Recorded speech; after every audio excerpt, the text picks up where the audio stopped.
Pas shumë debateve, SBA dhe Ukraina nënshkruan të mërkurën një marrëveshje që do t'i japë Washingtonit akses në minerale dhe burimet natyrore të mëdha kritike të Ukrainës, duke finalizuar një marrëveshje që po përgatitej disa javë më parë për të kompensuar Shtetet e Bashkuara për ndihmën e saj në zbrapsin e pushtimit të Rusisë.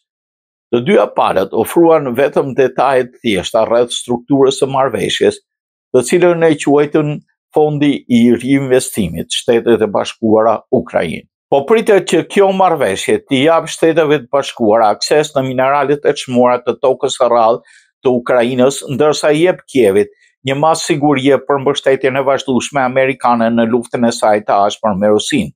Kjo marrëveshje sinjalizon qartë Rusisë se administrata Trump është e përkushtuar në një procesi paqe të përqendruar në një Ukrainë të lirë sovrane dhe të begatë në planin afatgjat, tha sekretari i thesarit Scott Bessent në një deklaratë.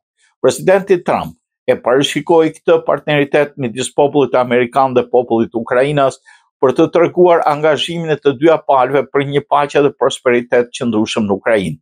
Njoftimi vjen në një moment kritik në luftën 3 vjeçare, ndërsa Trump është bërë gjithnjë e më i frustruar me të dyja palët. Nënshkrimi vjen 2 muaj pas një marrëveshje e ndryshme, por e ngjashme pothuajse nënshkruar përpara se dështonte në një takim të tensionuar në zyrën ovale ku mori pjesë edhe presidenti Donald Trump, zëvës presidenti J.D. Vance dhe presidenti i Ukrainës Volodymyr Zelensky. Trump e ka kritikuar prej kohësh Zelenskin, duke thënë se ai nuk i kishte letrat për të fituar luftën, duke fajsuar atë për zgjatjen e vrasjeve të mos hequr dorë nga Crimea.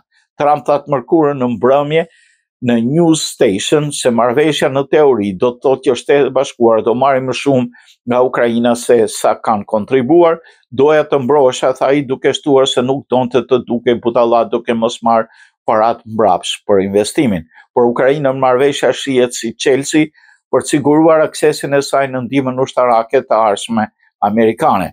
Vërtet, kjo është një marrëveshje strategjike për krijimin e një fondi partner në investime, tha kryeministri Denis Shmyhal. Kjo është vërtet një marrëveshje ndërkombëtare barabartë dhe e mirë për investimet përbashkëta në zhvillimin e restaurimin e Ukrainës mes qeverisë së Shtetit të Bashkuara dhe Ukrainës.